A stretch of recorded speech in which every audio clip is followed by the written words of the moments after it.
This is the Journal Star editorial board, and we are visiting with Christina Campbell today, candidate for District 1 Lincoln Public School Board. Christina, thanks a bunch for joining us. We'll just have our editorial board members introduce themselves, and then we will start asking you a few questions.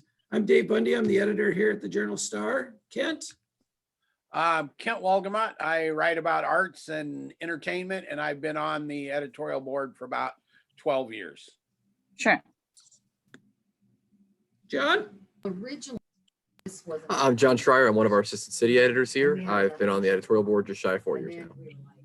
Okay. And Robbie? I'm Robbie Estes. I'm the controller at the Journal Star, and I've been on the editorial board about 2.5 years. He's our responsible money guy. Nice. All right. Well, so Christina, we'll start off. You answered a number of questions for the voter's guide, and you needed to do it in 80 words or less. We're giving you more than 80 words on some of the questions here that might seem a little redundant from that. And then there's some new questions. But first off, it has not looked from our standpoint in the newsroom like the last year has been a really fun one to be in elected office. There's just a lot of opinions. Yes. Why do you want to be on the school board, and what experiences and characteristics do you have that will make you the best candidate? Well, I can say I have thought a lot about this, and I put a lot of prayer into it. Whether this was something I wanted to do. I love local government. I love the government of all kinds. Politics is kind of a passion of mine. And I figured the school board would be a good place to start because have paid attention the last year, especially on what this has done to kids and teachers. My dad is a principal at a school in Colorado, not here, but my in-laws are both retired school teachers. I know several that are, just getting out of college and this was their first year teaching. And just, I've seen how it's impacted people, and I just wanted to be a part of, helping either change that or fix it so that we can make sure that everybody's happy and that we're not losing teachers and, kids are still looking forward to going to school, all that good stuff. Okay, and what about your experiences and you as a person that allows you to, would give you stuff to contribute to the school board and the community? Well, me as a person, as a veteran, I feel like I've gained a lot of backbone and a lot of perseverance in my life that some may not have. I guess I have used that to become extremely strong in myself. I also have graduated from 2-year college, vocational college, insurance licensed. I've graduated from basic training. I have a cosmetology license. So I have a lot of different ways that I've done to be successful. So I just want to spread the message that you don't necessarily have to have, that 4-year degree or that master's degree to be successful. And I want to be able to inspire kids that way as well. Just to show them that there's lots of different avenues to success. And again, having grown up with a father who's a principal, I was at the school anytime the doors were open. I sat in on a lot of the school board meetings they had when I was a kid. We were always there. So I have a very good background from a, I guess you would say civilian standpoint, not an elected standpoint of what people are looking for in a school board. And I think I'm able to bring that perspective to the table as well. Okay. Now in the, you've already talked a little bit about the COVID related issues. You can expand on that, but also we're looking for what you think are the most important issues facing the school board in the coming years. Some may be COVID, some may not be COVID related. So why don't you walk us through those concerns of yours? So I definitely want to look into the budget more. I want to bring transparency, figure out where the windfall is and how to use it best to benefit us without raising taxes, because frankly, living in Lincoln, we are taxed to death. We don't need any more taxes. We need to be able to be responsible with the money that we do have and figure out some alternatives on how to make that money go farther without completely drowning ourselves in more taxes. We need to make sure that we are keeping teachers again. So we need to show with money that we care about the teachers with the income, their income, and making it worth it for them to want to stay here and mold our kids.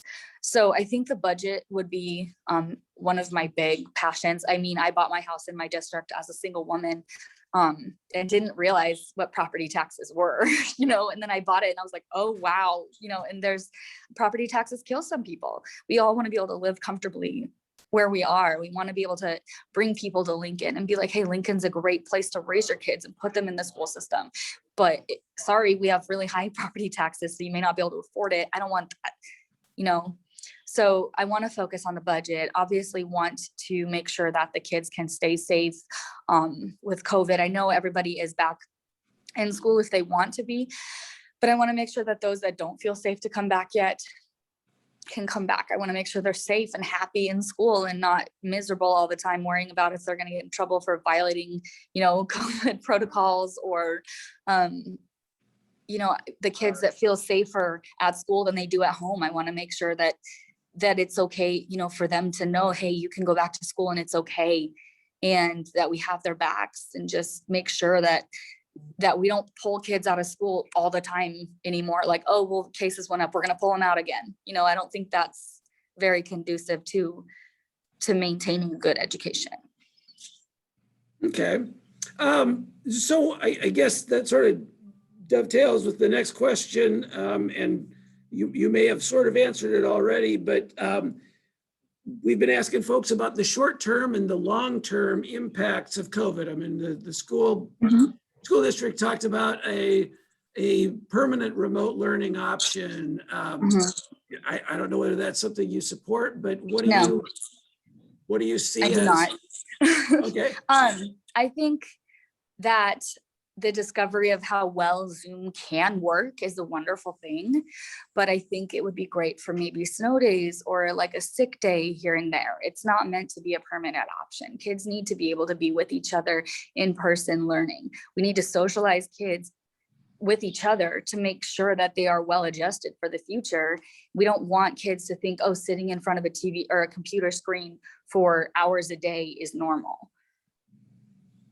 So I definitely think it's a great program and it has its place, but I don't think it should be a permanent long-term option. Okay. This isn't necessarily an LPS issue because local school districts will have control over it themselves, but the proposed health education standards that the State Board of Education are looking at have drawn a lot of controversy on both sides. LPS, like anybody, is free to adopt, adapt, ignore. What would you like to see in those state requirements, and what would you like to see LPS doing? Well, I actually went to that board meeting and I spoke in front of the state board. Myself and the other candidate that's running in District 7, we went and we didn't see anybody else from the school board there. So I'm really glad that you asked me this question, because this is something that I'm very passionate about. I do not think that we need to be sexualizing kids at all, period, ever. I don't care what they identify with. That's great. I love you as a human being. That's wonderful. But you do not need to be sexualized. You're a child. You need to be a child. You need to be educated accordingly.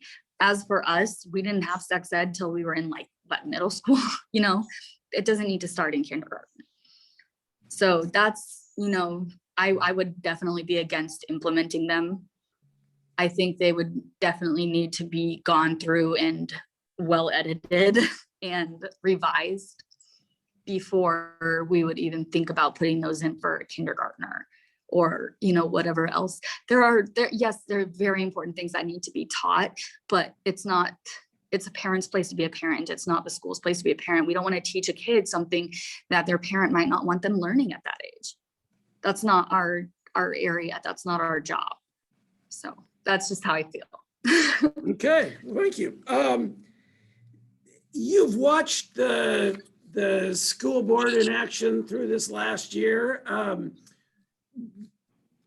Play Monday morning quarterback. How would you have reacted to COVID and some of the other challenges that the school boards faced had you been a member during this last year? So I think when COVID first started, it's been like Twilight Zone ever since. But when COVID first started, we didn't know what we were dealing with. So I think it was a great idea to shut the schools down until we figured that out. But once we realized that kids were not as badly affected, I think we needed to put the kids back in school. This has done irreversible damage to children in ways that we don't see yet, maybe, but we will. While I've been campaigning, I've seen the parents of like a 5-year-old kid that just started kindergarten and started bawling because he forgot his mask at home and thought he was going to get in huge trouble, you know, and he was like traumatized. And that's not like, we can't teach 5 and 6-year-old kids that that's normal. That's not normal. We need to put kids in school with each other, you know, figuring out life. You can't, I mean, we have however many years that we've been alive. We know that this last year was an anomaly, but kids, they don't know that. So I think, you know, I'm not saying put them all back in willy-nilly, everything's fine, but I think there was definitely could have been a better way to go about it instead of keeping schools shut down for as long as they were.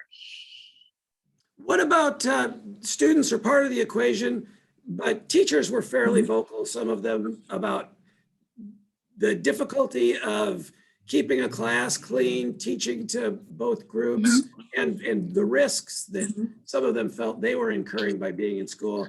How do you, Right. what would you say to the teachers? So again, as the daughter of an educator who also did this, it's a tough situation to be in for sure. I understand that. My mom is a frontline healthcare worker and my dad is a principal. So I get it. However, they are essential employees and essential employees needed to keep working. I understand that they did the best that they could, but I mean, we could have, you know, this is just, you know, spitballing ideas, but we could have had, you know, special teams come in and give them jobs for the year. Hey, here's clean this classroom after the day. You know, there's people that are willing to work that could have done that. Maybe there's, you know, just other more creative options that we could have done. I understand teachers are exhausted. Teaching Zoom classes and in-person classes is not what they signed up for. So I think they're just, I mean, I don't have all the answers. I'm only one person, but I think that there could have been a lot more, you know, conversation and creative ways that we could have come up with to make sure that we were taking care of teachers. I read a survey that like, it was something like 80+% of teachers are feeling burned out and stressed.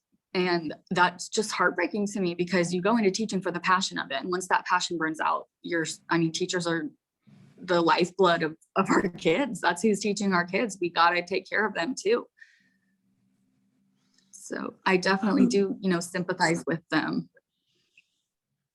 All right, well, thank you. I'm gonna ask if anybody on I have one final question, and Christina, you've been very efficient in answering questions here today. So we're getting through this fast, but I wanted to see if anybody on the board had a follow-up question of any kind before I ask my final question. Kent, it looks like you're unmuted. Yeah, there are a couple proposals in the legislature. One would be a constitutional amendment. The other, I think, would be statutory to put a 3% lid, essentially, on increases, property tax increases, which would dramatically impact Lincoln Public Schools. How do you feel about that? You support that, or would you be opposed? there's like 600 and some bills right now, so I don't know exactly which bill that is. Are you saying that it would put a lid on it as in it wouldn't raise them? That would be the maximum they could increase every year would be 3%. 3%. Okay. I mean, I don't want to raise them at all. I realize that that's not very realistic. And I know that Lincoln Public Schools has a huge budget. So I think if you get creative and make transparency in the budget, figure out where we can cut corners without losing programs or teachers. Budgets are very top heavy. We can look at the admin budget, things like that. That wouldn't negatively affect the school so much, that we can keep the programming in, and also not raise property taxes much more, because it's crippling to some people. It's literally the reason why some people cannot buy homes is property tax. So I don't like hearing that. As a former insurance agent, I've heard that more times than I can count. And I hate saying that to people. Well, I know, I understand, we got to factor everything like that in, and it's heartbreaking. So I would do everything that I can to make sure that we keep the property taxes as low as we can while not gouging the schools as well. So I guess I would have to read that bill and delve into it a little bit more to fully understand it, but I can't say I don't support it, but I can't say that I do. So. Fair enough. Other questions, John? Yeah, I had one question for you, Christina. If I remember reading the voter's guide correctly, you worked for Senator Groene, correct? I do, yes. Yes, and was that when he was the chair of the education committee, or is that when currently when he is? I'm sorry, you broke up. No, he was not the chair of the education committee when I took this job. Okay, that was what I wanted to check. I wanted to see if there was anything you've learned from working under the former chair of the education committee about education that you could bring to this. Yes, I've learned a lot. I mean, the man knows everything that there is to know about TIOSA and, all that stuff. So if I have a budget question, I've asked him and he's made it, clear to me. I figured out a lot more. I'm not naturally a budget minded person, so I'm not opposed to using resources that I have at my disposal, whether it's him, whether I would talk to Senator Walls and see what she has to say about it. I mean, I'm not opposed at all to gaining knowledge from anywhere that I can gain it about that kind of thing and making it become a strength of mine. I'm willing to do that work. So yes, I have learned things. I'm sure I will learn more, but I'm also trying to, think for myself. So